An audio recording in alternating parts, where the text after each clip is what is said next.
I hope everyone had a pleasant weekend. Welcome to Big Blue Kickoff Live right here on Giants.com and the Giants mobile app. All brought to you by Cadillac, the official luxury vehicle of the New York Football Giants. I am John Schmeelk. He is Matthew Citak. The phone number for you is 201-939-4513. Very busy show today. This is our first show since the Giants' final preseason game against the Jets. We also have a rapid reaction to that game up on the Giants Huddle podcast. Go check that out. We had some roster moves yesterday as well, and then Matt and I will give you our predictions on who we think the initial 53-man roster is going to be. We'll call it the initial 53 because we expect there will be some changes once you get through waivers and stuff like that. And heck, you might even have a trade between now and tomorrow at 4 o'clock when the final cuts have to take place. Mr. Citak, how was your Sunday quasi-off? I guess it was good. I was so wiped from Saturday night that I made it to the gym, and that was about it yesterday. Made it to the gym. Yeah, I had like a 6 hour. Well, I guess it's back and forth if you count the travel. I took my daughter to Coney Island to the Brooklyn Aquarium. So we were in the aquarium for 3 hours. I walked her through the amusement park. We did not go on any rides. It's actually pretty nice. That's a big day after the day we had Saturday. Dude, I got home last night. I was exhausted. I had imagine. nothing left in the tank. So we're not going to spend a ton of time on the game, guys, because quite frankly, the Giants did not play around 45 players in the game. Most of which are going to be guys that are going to be on that initial 53-man roster. So to me, there's not a whole lot to take out of the game. But here are the important points that I would like to touch on, Matt, that you can touch on whatever you want to touch on. Obviously, the guys that did play that we think will be a significant part of this roster. One is John Michael Schmitz. He's going to be the starting center week 1. He got rolled up on from behind on a play, hurt his ankle. MRI was pending yesterday. Brian Daboll did not have the results when he spoke to the media yesterday yet, but he said as much as Brian Daboll will downplay an injury in his history of doing press conferences, he seemed to do that a little bit with John Michael, but said, yeah, he's walking around fine. The whole second half of the game, he was in sneakers standing on the sideline.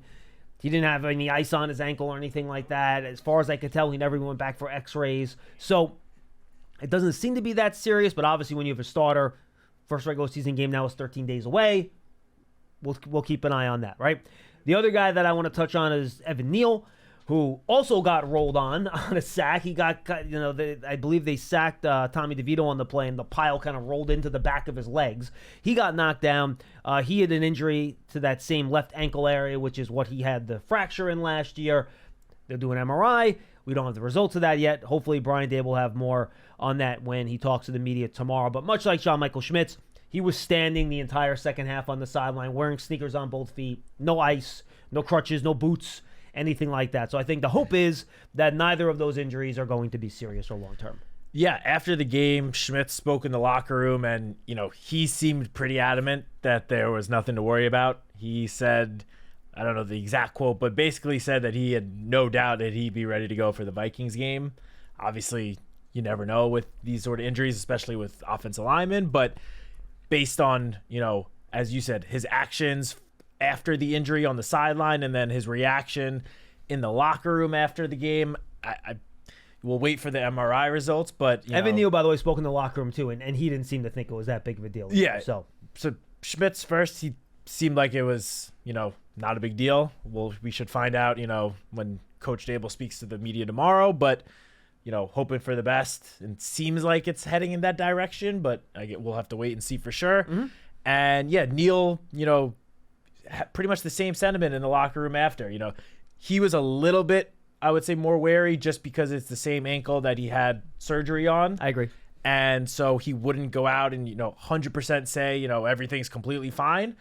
But he was pretty adamant that he didn't really get injured. It was more like it's the same ankle he got rolled up on, the same ankle that had surgery. So they're going to play it safe, go for an MRI, and see what comes out of that. And he was already almost at a snap count for the game anyway, which is why they didn't want to push it. Yeah, so he also said this after the game, that going into the game, the Giants had a plan to play him for around 20 snaps. And I think it was either the 19th or 20th snap that play that he got rolled up on happened. So it seemed like a pretty logical place to just take him out of the game at that point. He did give up the one sack when he was out there, but other than that one play, and you and I briefly were messaging about this during the game, I thought Neal looked pretty good out there, especially in the run game. He was just using his tremendous size to just move people and was creating big holes for Dante Miller to run through. Yeah, he was down blocking and just bulldozing people out of the hole. Yeah, I mean, obviously, the sack and then getting rolled up on, that's going to, create the headlines and get the most eyeballs on it. But the fact of the matter is, he looked pretty solid on that first drive. Yeah, he had 10 pass protection snaps. That sack was the only pressure he allowed in his snaps. Now, again, remember, this is against second and third stringers, so take it with a grain of salt. Though Takk McKinley has been a prominent player in this league for a long time. He was a starter on the Falcons team that I believe went to the Super Bowl, right? Across from Vic Beasley, if I'm not mistaken. I think he was on that team, right? I think he might have been the year after. But anyway, but he's been a starter in this league for a while, and he's a somewhat accomplished pass rusher. So, yeah, I'm with you. I thought Neal was okay. You don't like the one sack he gave up. Of course. But I think that does lead into the other kind of takeaway out from that game. Now, look, you didn't have Aaron Stinney play. He's the Giants' primary backup. But little too much pressure on Tommy DeVito for my liking. Even though it was the backups, you're always looking for depth at the tackle position, Matt. Now with the injury to Evan Neal, all three other Giants offensive tackles gave up sacks in the game, Azudu, Miles, and Nelson. You don't like to see that. So that would be the only other thing that I kind of took away from offensively for the Giants, is that was not thrilled with the pass protection from the backup offensive tackles in the game. Yeah, I'm with you. And I mean, Neal and Azudu, we'll obviously get into this a little bit later, but Neal and Azudu, I think we both project to make the final roster. Outside of those two guys, we're not sure if any of the other offensive linemen that played will make it. So while it is definitely, a little bit of a cause for concern, I would say it's not, I don't want people going out there thinking, oh, the Giants, back to where we were last year with the offensive line. Like, all of the Giants' best linemen were not playing in this game. So it's important just to, keep that in mind before we start, ringing the alarms about the offensive line. Yeah, I'm 100% with you. But again, if Josh Azudu right now is your swing guy, you don't like seeing him giving up a couple sacks. No, that is definitely true. You don't like to see that. And, we'll have to wait and see what the Giants' plans are for that swing tackle spot. And one of those was a bull rush from a rookie too. Like a rookie put him right on skates into the backfield, which you don't like to see. Yeah, definitely not. The only other thing I came away with, at least from the offense to start the game, Dante Miller, the first couple touches showed exactly what we saw in that first preseason game, which was the last time we saw him in a game situation because he missed the Texans game, but I think I had him down for 18 yards on his first 3 touches, which included a reception. The end of game stats ended up, I guess not looking quite as impressive, but he looked explosive on those first few touches. And I don't know if he's going to end up making the 53-man roster, but if he does not, I certainly hope that that's someone they could at least get on to the practice squad. Yeah, I don't have much else to take out of that game, to be honest with you. Looking at my notes, defensively, again, Benton Whitley made a couple of plays in the game. I thought Boogie Basham, which you would expect going against the Jets' second and third string offensive line, that he would have some plays in the game. He had some plays in the game. KJ Cloyd, I thought he was very active at 16 tackles. Was interested. I looked it up this morning, though. He didn't play one special team snap the whole game. Really? Which for a linebacker is very odd. Yeah, that definitely is odd. But on defense, he was all over the field. He was all over the field. I mean, obviously, final box score he had, I think it was 16 tackles, a lot of which were in the run game, which you love to see. Whitley, I had 3 players that I wrote down as, I don't want to say standouts, but guys that caught my eye on Saturday night, all 3 from the defense. Cloyd was one, obviously, just tackling machine. Whitley was another. He seemed to just be getting into the backfield pretty consistently. He played 17 special team snaps, by the way. Yeah, I was going to say, he also contributed on special teams. That could be an interesting potential guy to make the roster. Stay tuned for a future conversation. And then the other guy, Tomon Fox, I thought played. Yeah, he did. I agree. I thought he had a pretty good game as well. I think that is someone that I would love if the Giants could sneak him onto the practice squad. I feel like that give him some time to develop more, work with Andre Patterson. Has he been there for 2 years already? Or just 1 year? I believe last year. Was that his rookie year last year? Or was that his... Actually, no. I think it was last year was his second year. Yeah, he's been with the team since 2022. Yeah, so this would be his third year on the practice squad. Yeah, so yeah, those are the three guys that opened my eye a little bit on Saturday night. No, I think that makes sense. A note here from Tom Pelissero today, which I just noticed it came out 10 minutes before the show. Important note as teams construct their initial 53-man rosters. NFL teams were informed today that the NFLPA vetoed, and I know they could even do this, the revised emergency third quarterback rule that would have allowed teams to elevate a bona fide quarterback from the practice squad an unlimited number of times throughout the year. So the rule reverted to the 2023 version, I guess it would be the 2022 version then, right?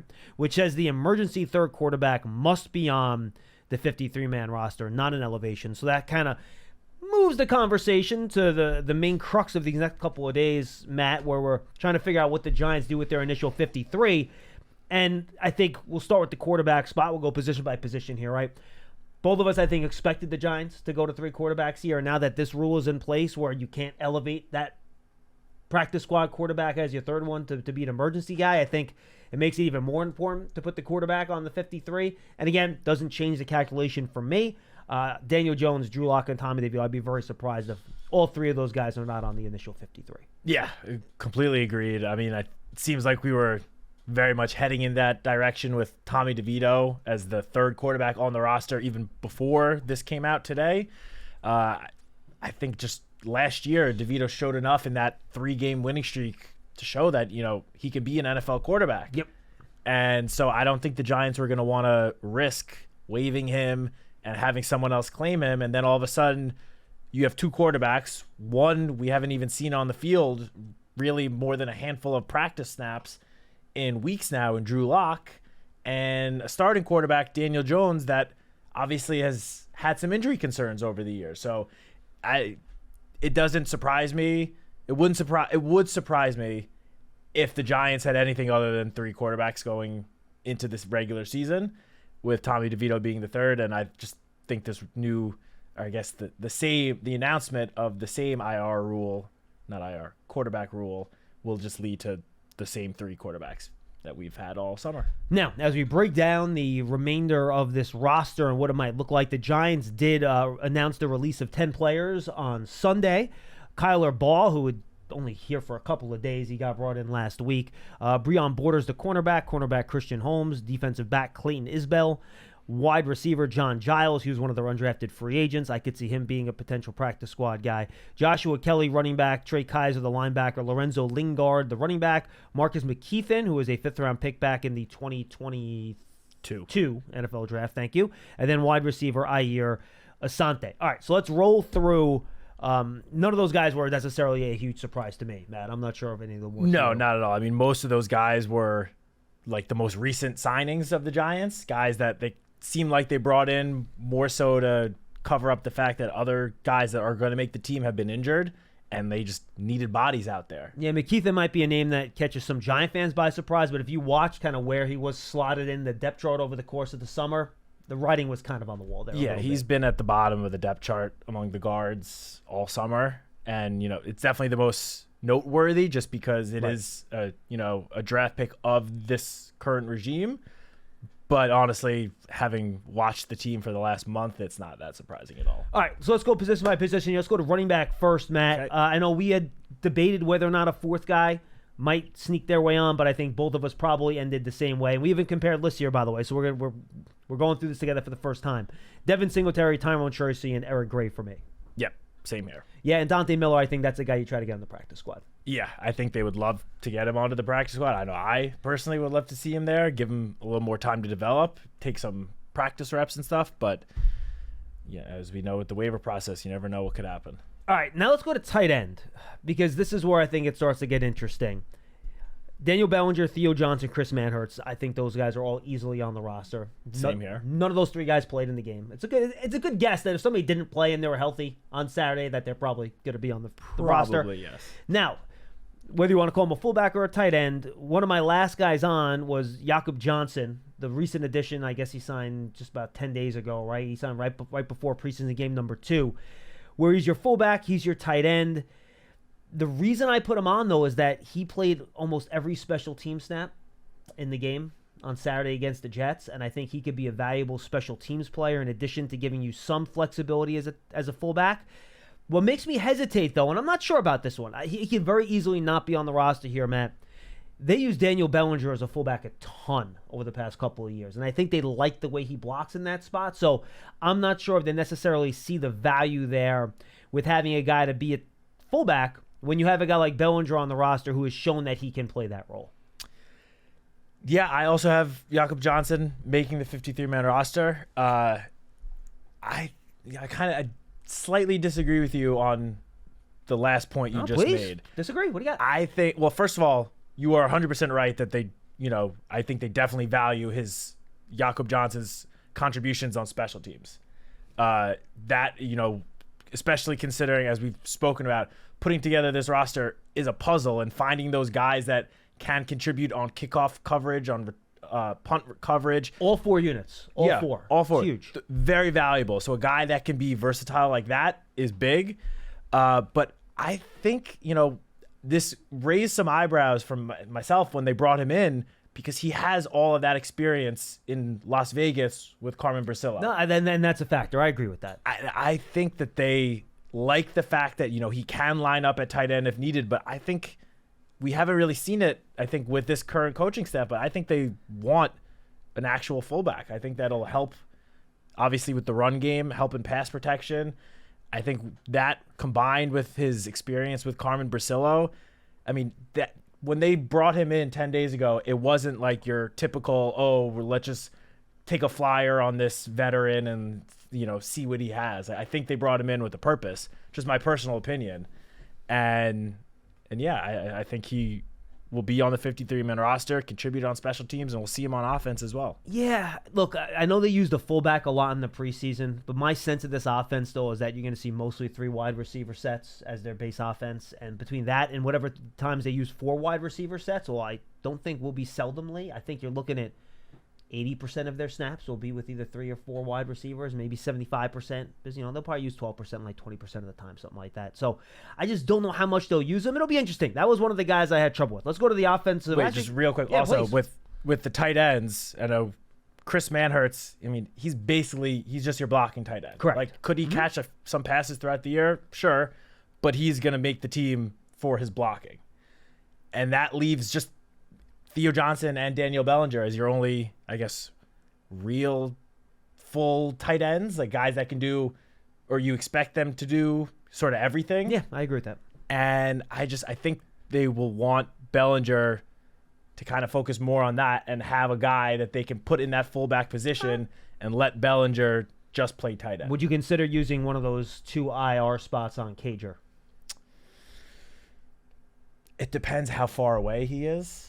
We haven't really heard much how the severity of the injury. My sense is that I think they would feel okay if, you'd have to waive injure him. That's the problem, because then, you can't waive him if a guy's hurt. So that's something they would have to figure out then, the same way they did with Ryder Anderson. So yeah, I don't think I would use one of the 2 returns, IR spots where the guy could return. I don't think I would, because it counts towards the 8 that you'll have for the regular season that you could bring back. It does.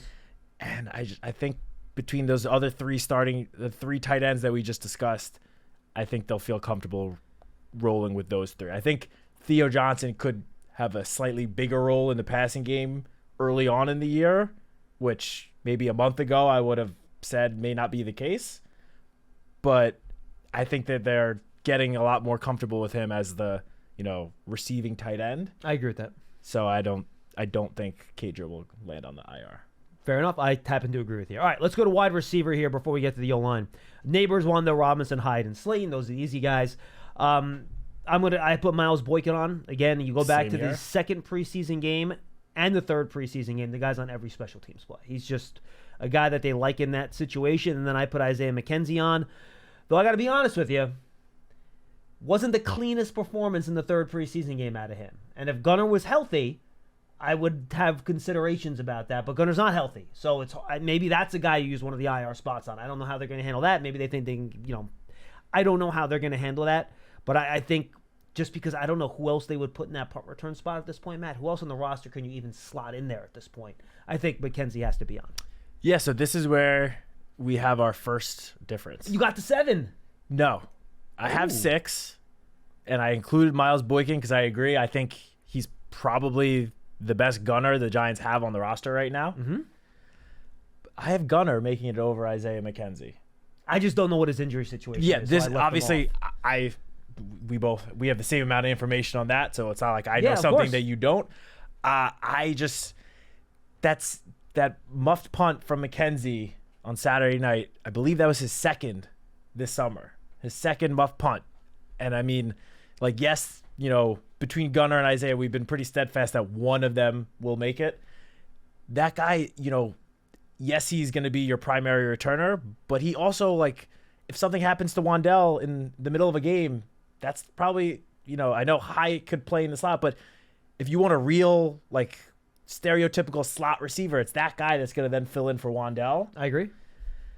And so, Look, I will agree with you. If you told me today that Gunner's good for week 1, he would be my guy on my list. I just don't know. I don't know either. I guess it's a hunch. Did McKenzie come out of Saturday's game? No, I think he was okay. He was okay? Yeah, he didn't get hurt. Okay. Yeah, I put Gunner over him with this the caveat that he's close to returning, which we don't know for sure. Fair if enough. they still think, there's no way he'll be ready for the Vikings, then I would flip-flop it. I would have McKenzie over More Gunner. than fair. I have 9 offensive linemen. Matt, I have 10. you got the 10. That was so you must have 26 offensive players, huh? Not I do. 24. Okay, interesting. do. I always try to make it even at 25 and 25. All right, so In my an ideal world, that's what we would have done. But No, and by the way, it was a lot easier for me to find offensive players to put on the roster than defensive players. So True. I almost did what you did to go 26, 24, to be honest with you. So I totally understand where you're coming from. So the easy ones: Andrew Thomas, John Runyon, John Michael Schmitz, Gray Van Roten, Illuminor, Stinney, Neal.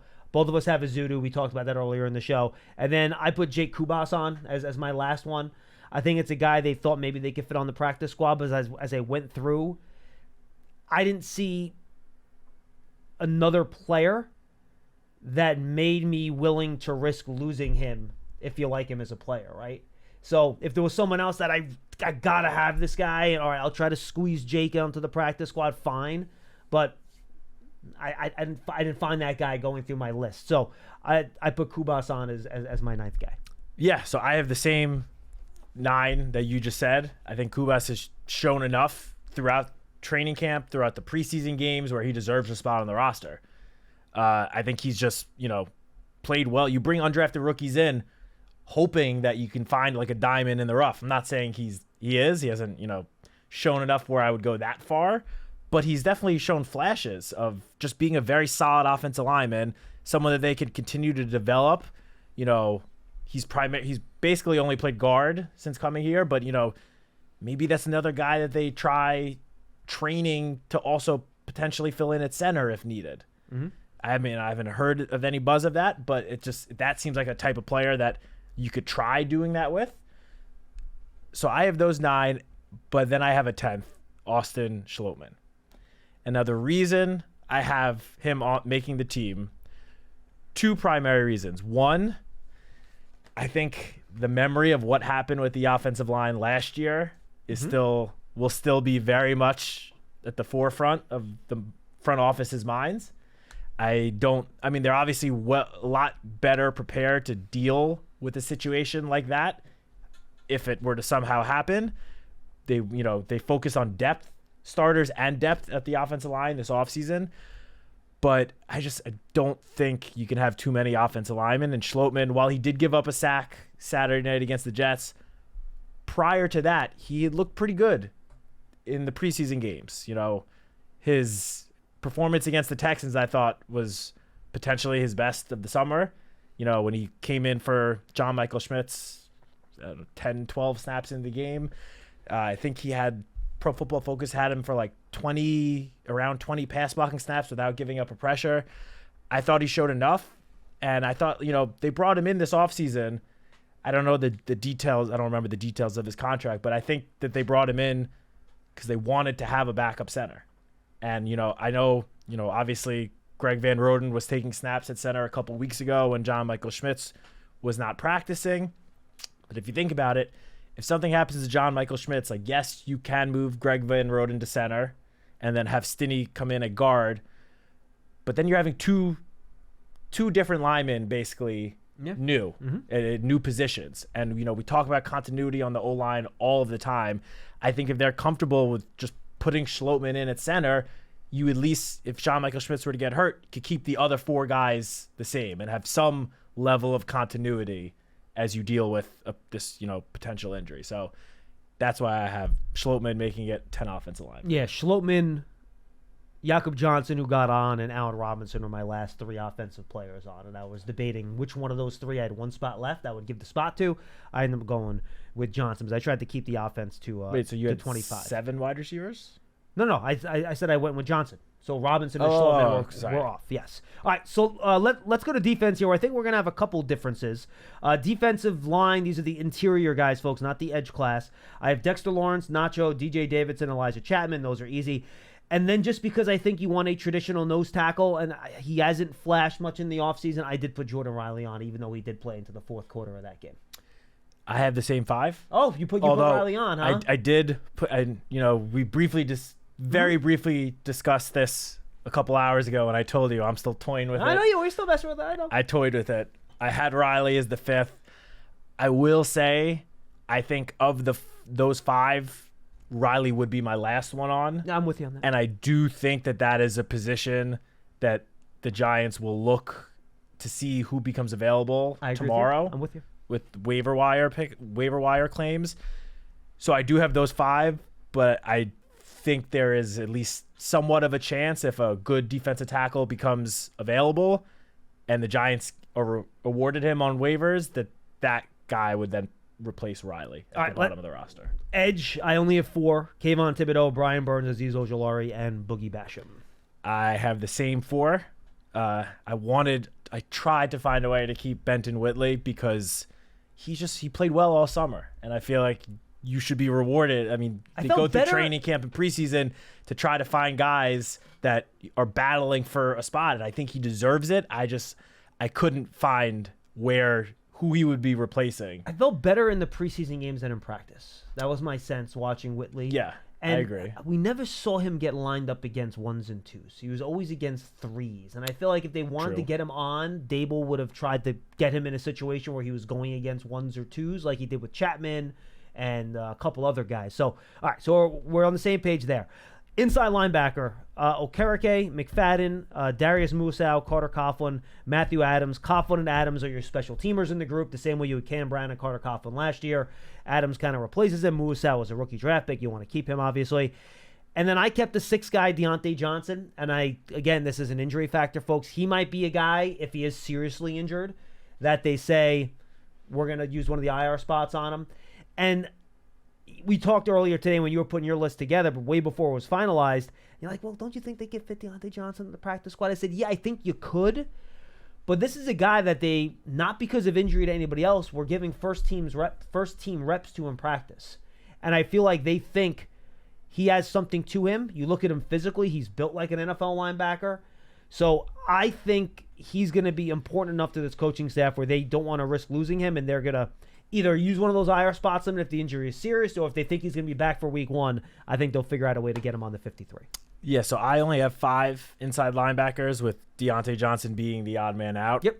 Of all the positions, especially on the defense, this one I think is the biggest question mark, just because between Deontay Johnson, Micah McFadden, and Matthew Adams, those are 3 guys that have been hurt. And we don't really know the severity of the injuries. We don't know how close any of them are to really getting back. Carter Coughlin just returned to practice, a couple of days ago. So other than Bobby Okereke, who obviously is the anchor of the middle of the defense and your number 1 linebacker, and Darius Musow, who's a rookie 6th-round pick, the other 3 or 4 guys that we're talking about, we don't know how close they are to game action. Obviously, Carter Coughlin is the closest since he's already back at practice, but the other 3, we really don't know. I wanted to, again, similar to Benton Whitley, I wanted to find a way to put Deontay Johnson on the team. It's just he's been out for a few weeks now. No, I get it. I get it. He spent all of last year on the practice squad, where any other team, if they wanted to, could have signed him. and the Giants, unless they signed him to their own active roster, would have had to let him go. We only saw him in one preseason game, that first game against the Lions, which I will say he did look good. But given all that, I feel like they'll go with 5 and take a chance. Especially if he's injured. Well, I guess then they would have to be waived injured again. Right? Yeah, so they'll have to figure that out. I feel like that's someone, there's I would say at least a decent chance that you could sneak him onto the practice squad. And again, given the injuries at that position, could be someone that then gets elevated and signed to the active roster soon after, tomorrow's deadline. Yeah, and the other reason I had him on too, Matt, is that behind Okereke and McFadden, with Coughlin and Adams being primarily special teamers, a rookie 6th-round pick is your backup linebacker. Who also projects to be a special teamer this year. Right, but like week 1, God forbid, Micah McFadden re-aggravates whatever he's dealing with now. He's leaving the first quarter. You feel okay with Darius Musow playing 55 snaps? Week 1 against Minnesota? Not entirely. I feel if Deontay Johnson's healthy, I feel better about that. Which is one of the reasons why I wanted him on the. But this would also, again, if he's healthy enough, which I don't. Yeah, I was gonna say this would also be a Deontay Johnson who probably hasn't practiced in close to a month. No, that's true too. Now maybe he's back at practice tomorrow and he practiced for 2 weeks. I have no idea. So again, that's to your point. That's why linebacker is such a tough position to do because of the injuries. But given the injury situation, that is another position I think the Giants will look on the waiver wire, see who becomes available. I think most of these defensive spots is to be looking. I was gonna say, if you told me going into training camp that I would, in my personal opinion, that they would not be looking at any offensive position on the waiver wire. It would only be looking at defensive positions. Yeah, I would have thought you were crazy. But, given the injuries and the depth at certain spots, this is where we are. All right, let's knock out corner and safety. I want to get to the calls. We got 3 people on the line here. Corner, I'm guessing we have the same group. I have 5, Deontay Banks, Cordell Flott, Drew Phillips, Nick McLeod, Trey Hawkins. Yeah.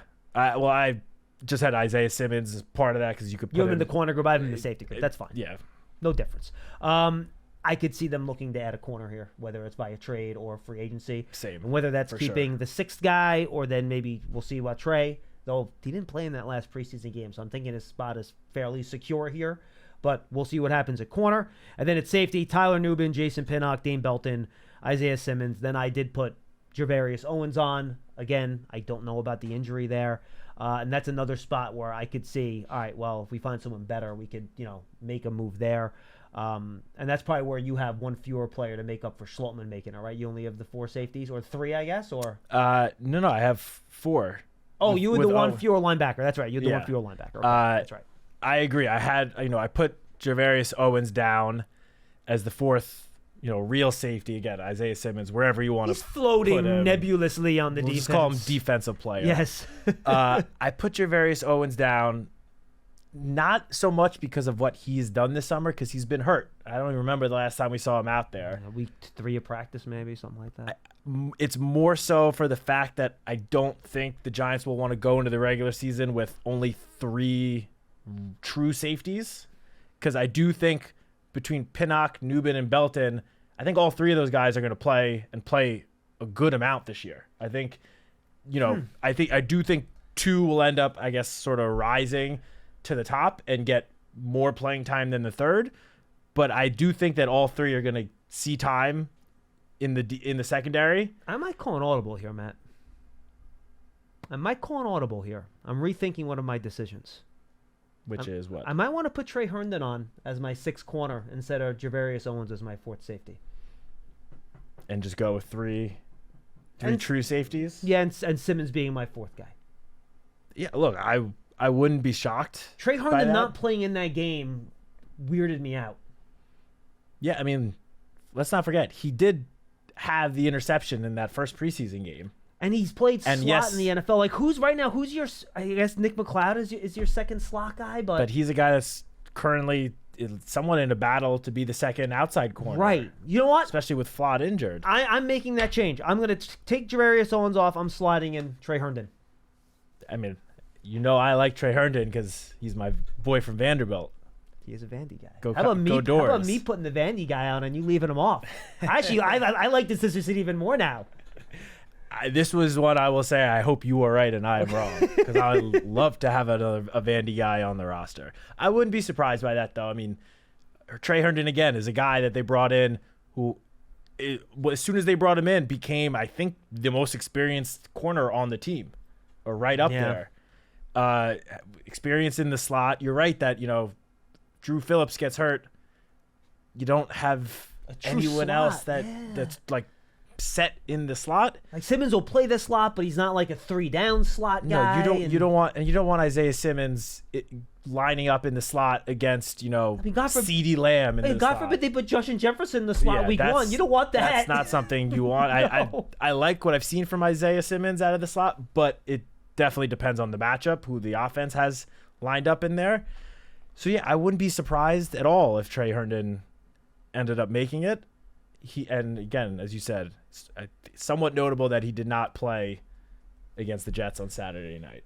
All right, I want to get to your calls here, 201-939-4513. But first, don't forget, you can check out the Giants Fan Fest, free and open to the public. It takes place on Friday, September 6th, presented by Wendy's, MetLife Stadium. Doors open at 5. 100th season of Giants football, big-time celebration, a ceremony honoring the top 100 Giants, autographs, panel discussions, historic displays, photos with the Lombardi trophies, and a drone and fireworks show to end the night. Get your tickets now by visiting giants.com/fanfest. Then you can crash in your car overnight, and you can go to the walk the next day. You can run a walk with Giants legends at the Giants Foundation. They'll host a 5K and Kids Run presented by Quest Saturday, September 7th, 9 a.m. at Life Stadium. Net proceeds will benefit the Giants Foundation. All participants will receive a commemorative T-shirt. After the race, post-race festival, appearances by Giants legends and a live DJ. Register now at giants.com/5K. All right, let's get to your calls here. 201-939-4513. We'll try to squeeze in as many of you as we can. And then Paul and Howard will be on tomorrow, and they'll do a full show of calls on the roster as well. So if you can't get in today, we'll make sure we get you in tomorrow. Let's go to James in Georgia. He'll lead us off on Big Blue Kickoff Live, presented by Cadillac. Well, what's going on, guys? What's up, James? Hey, James. Nothing much. I was just calling to, get ready for the season, get excited. I'm not completely worried about the lack of production in the preseason because, again, we're not game planning or anything like that. We're only game planning our own team stuff. Yeah, James, and we were told that Brian Dable's offenses were purposely very vanilla in these preseason games, so I would not take a lot out of that. I think with being year 3, Daniel Jones knows enough of the offense where they probably just went with some of the stuff they weren't comfortable with in practice, that they weren't getting 1,000%. They just want to see a better look of it, Sure. That's how I'm thinking of it. I think a lot of the people are scared about the depth and the roster. I mean, we're getting disrespected at every level, honestly. They got us. I'm playing Madden right this second, actually. They got us ranked as the last team in the whole game, which, for me, that's just disrespectful. But which, by the way, James, and we went through this when I think some power rankings came out back in June. The Giants are not the least talented roster in the NFL, and frankly, it's not even close. So I haven't played Madden in 15 years. I know a lot of people take the Madden ratings seriously.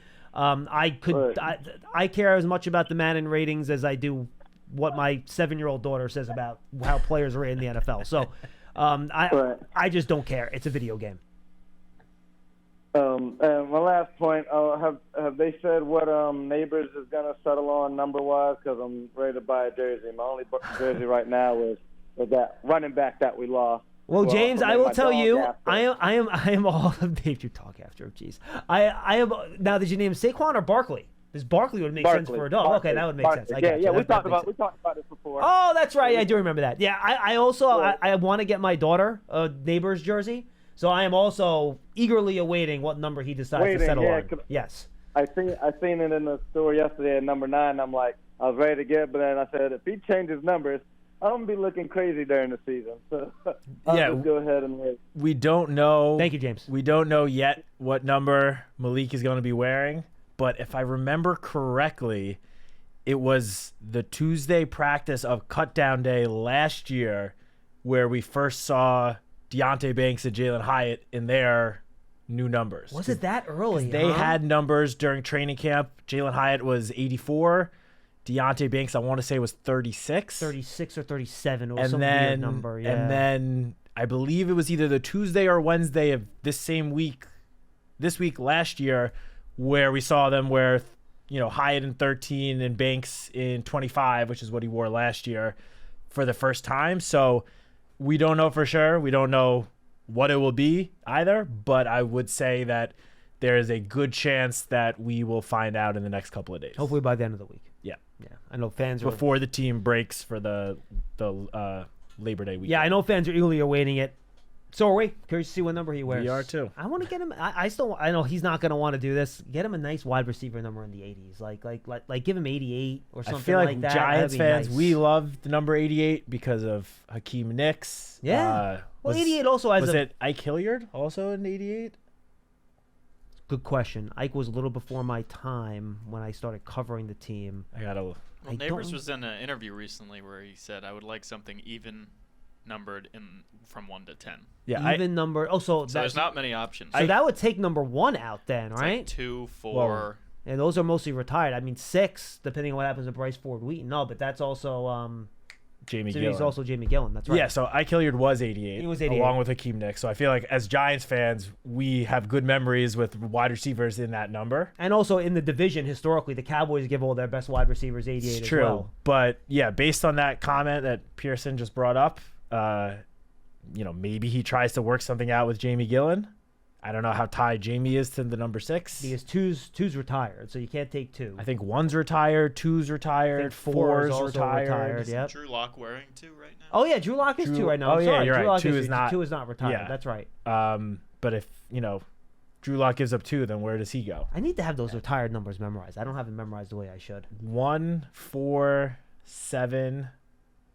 I think those are the only single-digit numbers. It's a great question. So we have a 2. We have Deontay Banks is 3, Kayvon's 5, Gillen 6, DJ 8, and then Graham Gano 3, 9. 4, 11, 20, 22, 24. Oh, this is You're looking San at Francisco Giants. I was going to say San Deontay Francisco Banks Giants. is number 3. Yes, I was going through. I'm like, this doesn't sound right at all. Okay, so we got number 1 for Ray Flaherty, Tuffy Liebens at number 4, Mel Hine at number 7, Eli obviously at number 10, Phil Simms at 11, Y.A. Tittle 14, Frank Gifford 16, Al Blozis 32, Joe Morrison 40, Charlie Connerly 42, Ken Strong 50, LT at 56, Strahan at 92. So those are your retired jerseys. Yeah. So there are a fair number of single-digit ones that are available. I will say, Drew Lock, while he did wear number 2 for the Seahawks, he wore number 3 at the Broncos. So maybe he's not tied to that number. Trying to see what he wore at Missouri. He wore number 3 at Missouri. Yeah, so maybe he decides to give the number to Malik and take number 12. I don't think we have a 12 right at the moment. Yeah, it's possible. Yeah, we'll find out soon enough. Yes, I got to do a better job having those numbers, have those retired numbers memorized. So in the single digits, the only ones that are retired then are 1, 4, and 7. 4, and 7. All right. That's 3 numbers though. It's 3 out of 10. And that was talking numbers. Yes, yes, and that was do not use that for the tease, Pearson. Let's go to Wilson and Roxbury. Wilson, you're up next. How are you doing, man? Hey guys, how are you? Good. What's up, Wilson? Hey, listen. Obviously, you don't take a lot of stock in a preseason game. I mean, some teams win all the preseason games and they win 5 games in the regular Well, Wilson, season. I certainly don't put stock in a game where you're sitting your 40 best players. Yeah, I know, but it does in a way give you leave you with a sour taste in your mouth when you give up 8 sacks, no matter who's playing. You know what I mean, John? No, I mean, totally. Yeah. Hey, look, Wilson, and what my main non-injury takeaway from the game is that I did not like the way the backup offensive line looked, and that's what I said, and I stand by it. Yeah, I know. And listen, another thing real quick, and Daniel, listen, I know the Washington Redskins have been a disgrace, right, forever. But do they have any clue what they're doing? I mean, do they, the Philadelphia Eagles, they have a different checking account than we do. How did they send a former first-round pick wide receiver to the Eagles? I mean, and within division, I mean, do they know what they're doing? Yeah, or? Matt, you were tracking what was going on with Dotson in Washington better than I was, right? Like, they were having some issues down there with him, right? Yeah, so you and I spoke about this, I think it was last week. Yeah. So obviously before the trade, Dotson just did not seem to be playing well at all throughout this training camp. And obviously, he was a first-round pick only a couple of years ago. They had high expectations for him, but it's not like he was, lighting it up his first 2 years in the league either. I know, Matt, but listen, you got to have a little common sense. If you don't get the best deal, but you can, hey, whatever. Maybe What they get a 2 They got a 3 and gave up a 5. Is that what it was? And I think they got 2 7s back as well. That's right. It was a 3 for 5 and 2 7. That's right. Right. Well, anyway, and on Daniel Jones, right? Listen, I've been watching football for 45 years. I'm gonna tell you something. If Daniel Jones somehow, if the Giants make the playoffs, he has to win the MVP. Just forget about his play. Just about his mental toughness. I've seen players get bashed. The local media and the fans. But this is like nationwide. Some of these people, I don't think these people have ever seen Daniel Jones play. And the negativity on this poor kid. I understand you got to block it out, but he's a human being. If he somehow exceeds this year, it's amazing. See, Wilson, we need to get you on the Daniel Jones media consumption plan. You always get wrapped up in what everyone's saying in the national media. You have to take the Daniel Jones tact. Johnny, but listen, there's some content behind it.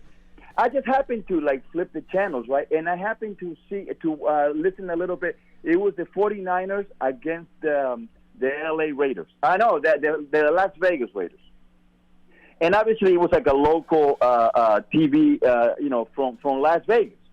So this guy just goes on. Well, listen, the Giants made the playoffs with Daniel Jones.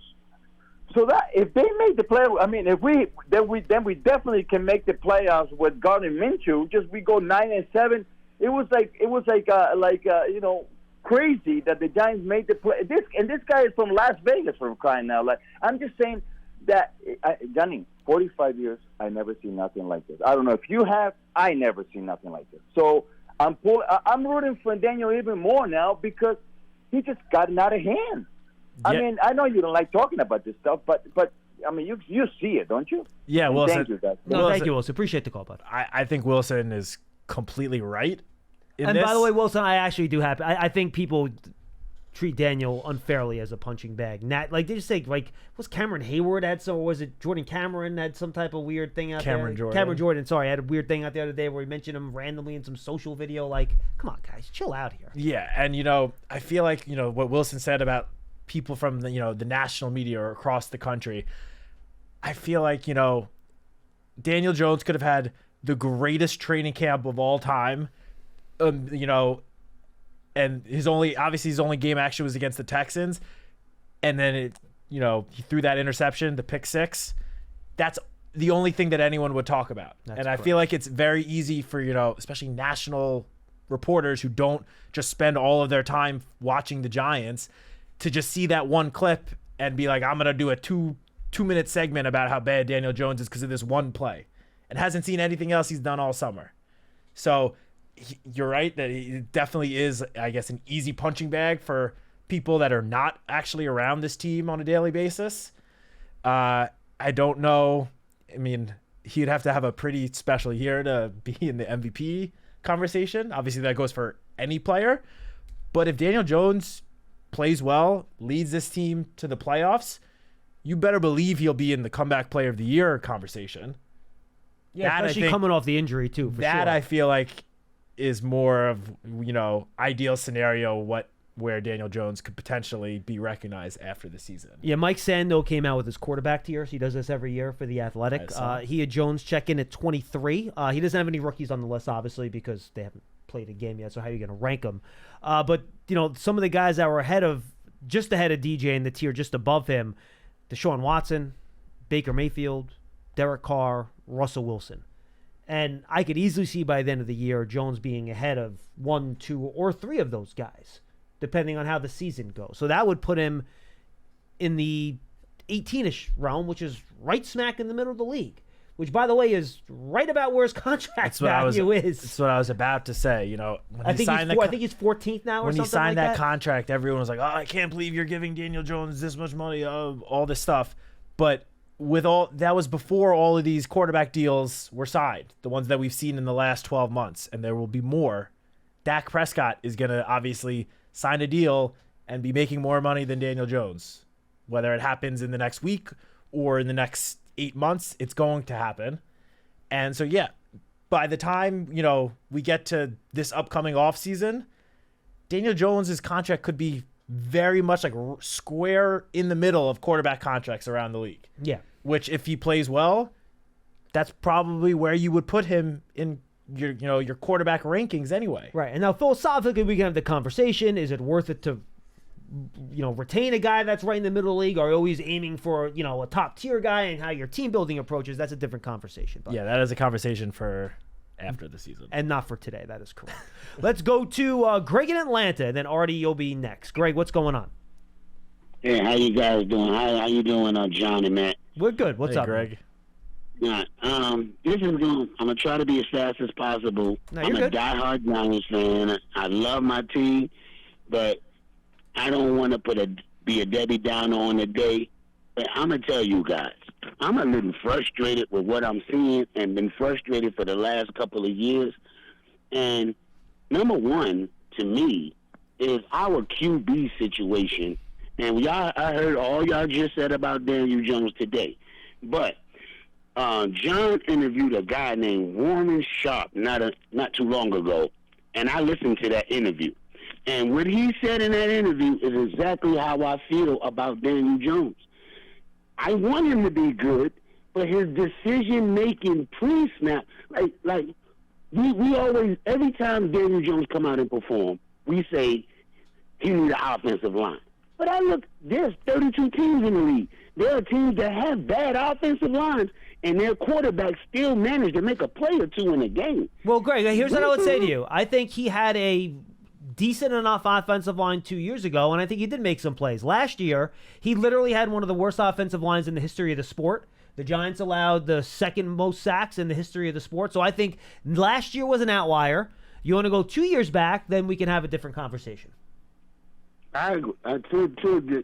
My whole point is, it's just tough for a fan to see that we can put Tommy DeVito in, and no matter if he's playing with the ones, twos, or the threes, he make plays. He extend plays. He's reading well. He make a pass, and then they put Daniel in, and everything goes bad. I'm to be honest with you guys, I'm done with him. I'm mad at the fact that we let Russell Wilson come in on a visit with a quarterback that's coming off an ACL. We let Russell Wilson come into the building, and the Denver Broncos are paying his contract this year, and we didn't say to ourselves, like, hey, let's bring this veteran in, let Daniel Jones take his time and recover from his ACL, because it almost feels like he has to be ready. Like, we're forcing him to be ready. And I think we took the wrong approach. We should have brought in Russell Wilson for 1 year and let Daniel learn and recover from his injury, and let the Broncos pay his contract. And I believe we would have been a much better team. Well, but I got a couple more things to say, guys. And yeah, sure. No problem. Yeah. Hold Greg, hold on 1 second. Matt's going to respond to what you said, and then you can finish. Okay? Go ahead, just very quick about Russell Wilson. First of all, he is in a quarterback battle with Justin Fields in Pittsburgh. He may not even be the starting quarterback of the Steelers, first of all. Second of all, it was not completely up to the Giants whether or not Russell Wilson signed. Russell Wilson clearly wanted a situation where at least he thought he was going to be the number one quarterback. And with Daniel, what I hear what you said about, giving him time to come back, but one way or the other, Daniel Jones was still on the roster. And given how much he's getting paid, the Giants have motivation to obviously put him out there. Russell Wilson wanted a situation where he could reestablish his value to the league, show that he can still be a quarterback to set himself up for another contract a year from now. So the Giants, obviously, as you said, brought him in, but that doesn't just mean, the Giants decided not to sign him. Right. He decided to go to Pittsburgh. And Greg, I would add this too. They have not, I promise you, they have not rushed or forced Daniel Jones back before he's ready. He looked like he could play back in June, to be totally honest with you. And then one more thing to add. Once you pay a quarterback the way the Giants pay Daniel, there is no sitting behind somebody and learning. Once you have that amount of money invested in a player, for better or worse, he's playing for you. You can't have a $40 million or whatever it is, $36 million if you take the first 3 years, because those are the real years of the contract. A $36, $37 million a year quarterback sitting on the bench learning from somebody. That's never going to happen in the league. I totally agree with what you just said, John. But also, I feel like the Giants are getting away from best players available, and we are committing ourselves to, we paid this guy, he got to play. Well, now, Greg, remember, though. But, Greg, if you watched Hard Knocks, the Giants made attempts to move up to get a quarterback. So they're still doing what they can, but there's only so much you can do. Good quarterbacks don't grow on trees, you know what I mean? So they clearly were interested in adding somebody at the position around the draft, but much like with Russell Wilson, it's just not up to the Giants, right? You need two to tango here, and there wasn't a team ahead of them that was willing to move down so they could go up and go get one of those quarterbacks that they might have liked. I'm gonna just run down my little list and then I'm done. And just to be, but to answer that, John, I feel like Michael Penix was drafted later. Bo Nix was drafted later. Both of these guys are playing absolutely lights out football on the field. We keep missing out on our quarterback. Greg, I hear you. All I can tell you is my evaluation, and I can show you I've shown Matt the draft board. Both those guys for me were in the 30s in my rankings for overall draft people. Yeah, both of those guys are playing very well. All right, real quick, I feel like the Giants needed a veteran receiver to go along. Like, we drafted Malik Neighbors, and it's like we putting all our stock in him. We needed a veteran presence in that room. And just for instance, Cordell Patterson, before I talk to you guys, Cordell Patterson is getting $6 million for 2 years. And they put him in the game against the Steelers yesterday, gave him a simple running play up the middle. He took it to the house. Oh, no, you hit it, Greg, but you hit it. He's a running back now. He's not a wide receiver. He's a running back. I would take Cordell because he answers three positions. You could put him at running back, you could put him at wide receiver, and he definitely lights out at kick return and punt return. No, look. So that would have did a lot for us to me. Greg, no argument on the punt return and kick return part. He's going to be great there. No argument there. But I think as purely as a receiver, Darius Slayton is a much better veteran wide receiver than Cordell Patterson is. And it's frankly not close. No doubt about it. And it's not close. I agree with that. Yeah, I agree with that. All right. And then, look, with us losing 44-0 to the Cowboys opening the season last year, I just don't feel like we got better. I'm almost looking forward to us being blown out by a few teams this year. And I heard y'all say the rosters are better, but I just don't believe it. The corners and stuff, we need upgrades at corners. We need a lot. The defense is better with the addition of Burns, but our secondary is weak, and our problem was scoring points. I don't think we did anything to fix that. Wait, Greg, hold on. Fix the offensive line. Thanks for the call. Well, let's not use the F word. We haven't seen it yet. Sorry, improved the offensive line. Hope that it's better. I'm gonna go with hope that it's better. But I think we've certainly seen progress in the offseason, no question.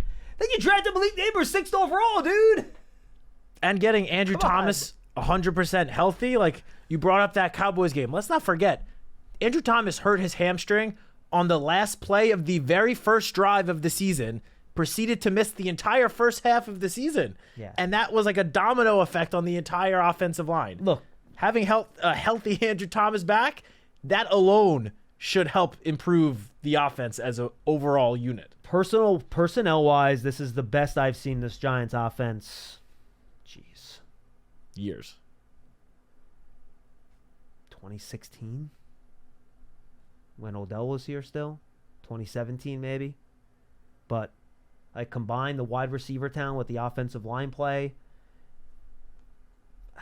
It's a lot better than it's been. Now, that doesn't mean there are tons of questions, but look, they're improved on the offensive line. They're improved at wide receiver. They're improved at the edge position on defense with the addition of Brian Burns. There's no question about that. Now, do you have questions in the secondary? Absolutely. No one would doubt that.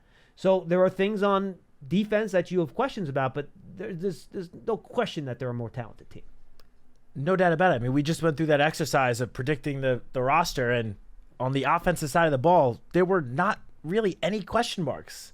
I mean, we disagreed slightly on like the amount of players per position, but you know, we spoke about how we didn't think, at least, that the Giants are going to be looking to the waiver wire to really address the offense. It was more towards the defense. Just to give examples, 2 years ago, Giants make the playoffs. Their second most valuable wide receiver was Isaiah Hodgins. Might not make the team this year. All right? Marcus McKeithen was your first offensive guard off the bench last year when the guy got hurt. He already got released. All right? So I think you have a larger breadth of talent on the roster than you've had in years past. Does that mean that there aren't questions in spots and there aren't holes in some spots? There absolutely are. And they could be debilitating depending on how some of these young guys play. You hope that the young guys play well enough so that they're not and they do well. But look, they're counting on a lot of young guys, Matt, to take the next step this year. You need all your draft picks the last 3 years, whether it's Dane Belton or Cordell Flott, or Micah McFadden continues to improve, DJ Davidson, Kayvon Thibodeau, Aziz Ojolari, Malik Neighbors, Jalen Hyatt. Go down the list. You need Daniel Bellinger. You need the John Michael Schmitz, the guys that you've drafted the last 2 or 3 years to take that next step. And the Giants are depending on a lot of those guys to do that if they're going to win games this year.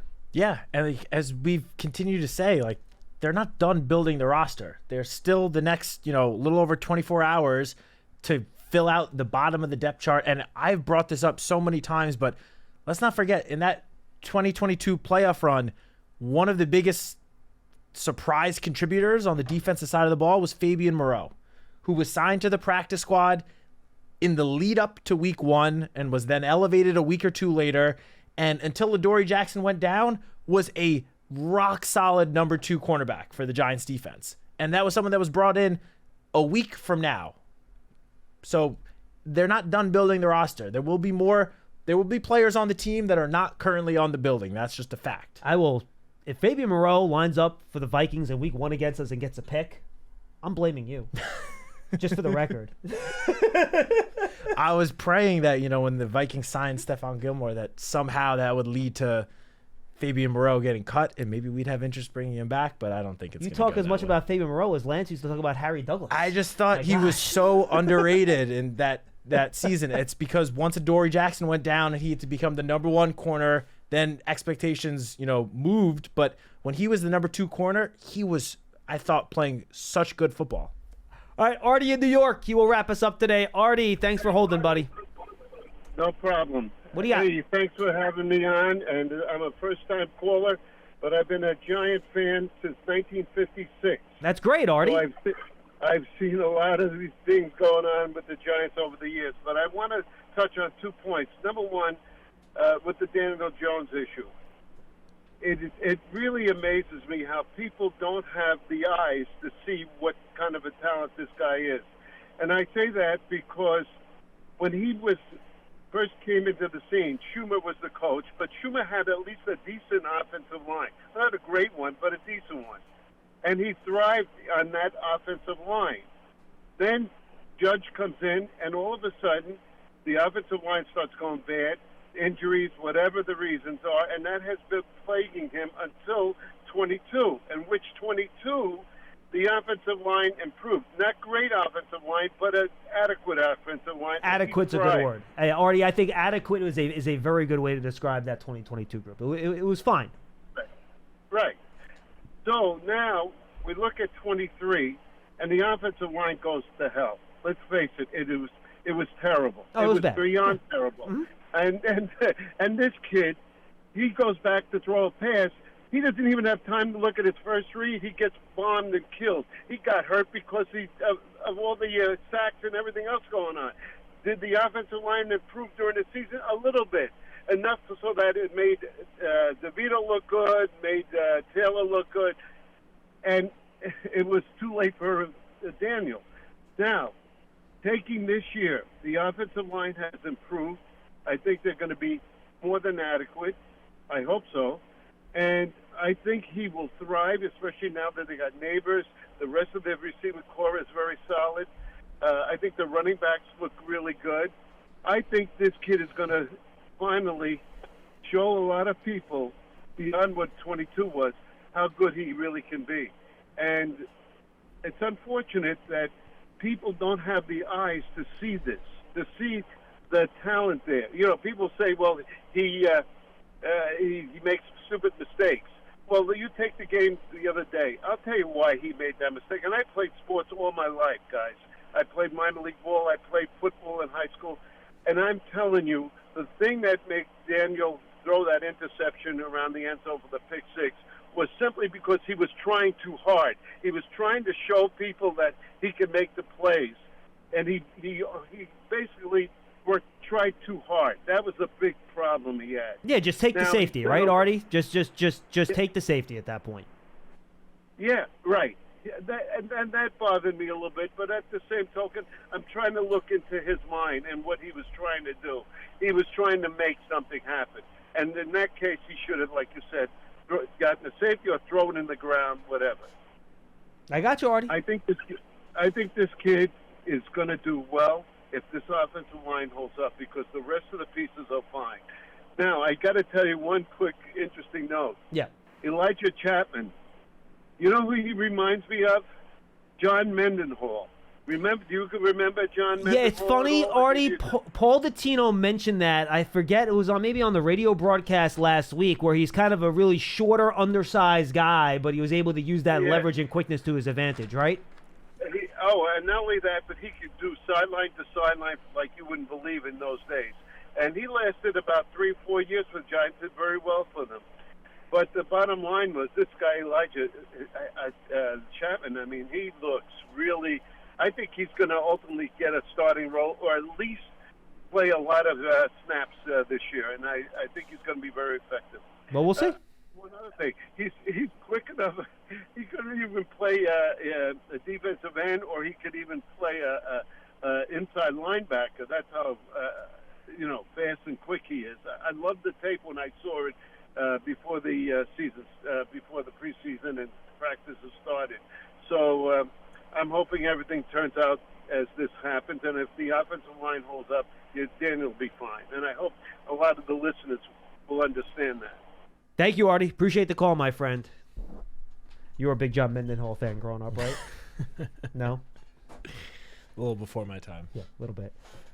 Getting a couple of different names on the callers. You could tell we're starting to ramp up to the regular season now, Citak. Are you feeling it a little bit? You starting to feel the juice? I'm so happy that training camp is just about done. Preseason's over. And we get to start focusing on the regular season. I know. And week 1, I'm so pumped about it. I know all listeners are. I know you are. Everyone is. Pearson is. Pearson's ready to go. Oh, yeah? He's got like 18 Giants huddles added. We're 10 minutes over. Let's get Yeah, I know. He wants to go at it. Yes, we are 10 minutes over. A good sign the regular season is, in fact, here. For Pearson Butler and Matthew Citak, I'm John Schmeelk. Thank you so much for joining us on Big Blue Kickoff Live, presented by Cadillac, the official luxury vehicle of the New York Giants. You want tickets, folks? Giants.com/tickets. You can still get your season tickets or single game tickets if you prefer.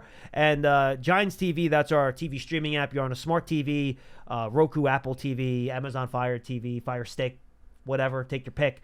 Go download Giants TV. You can get all of our video content, apps, and stuff like that. And the Giants Huddle podcast, go check that out as well. For Matthew Citak, I'm John Schmeelk. Tomorrow, it's the Tino and Cross. Reminder, 4 o'clock is the roster deadline. They'll be on at 12:30. If we know what's going on by then, they'll have it. Otherwise, you'll get the Tino's predictions. Cross will make fun of them and question every single one of them, because that's what Howard Cross does. And we'll see you tomorrow. Adios.